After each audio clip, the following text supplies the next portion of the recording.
now starting to direct their attention to what's going on in Congo, especially in the recent knowledge of the mining of coltan, cobalt, diamonds, gold, and what have you. So is the blurb says how imperialism and capitalism destroyed the heart of Africa. And you go in to talk about really what I would like to call an African Holocaust. So you talk about King Leopold II is, in my opinion, if you wanted to measure, murder for murder, he is as bad or if not worse than Adolf Hitler. I'm sorry, go ahead. No, I said he's worse. Congolese that were murdered by King Leopold II. You go into what he did.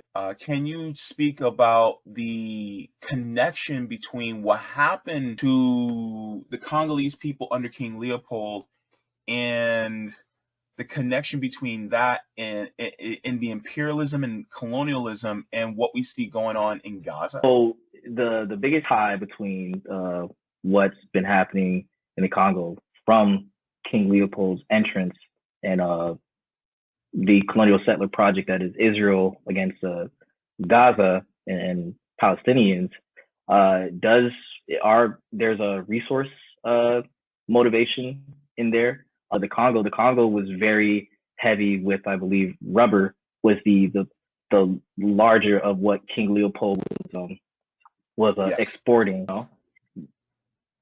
Back when European imperialism and colonialism was, acceptable on a world stage. These things are constantly, we're constantly using these things that are product of these imperialist actions that are being done abroad, and it's heartbreaking. But one of the things I am heartened by is a lot of people are now talking about not buying another phone until the one you have falls off the wheels, so to speak, So I really love that. Let me see, where was I at? Oh, you talked about the imperialism where they actually assassinated a lot of the leaders like Patrice Lumumba. And so if you can discuss that, like, why don't we have another in Congo right now?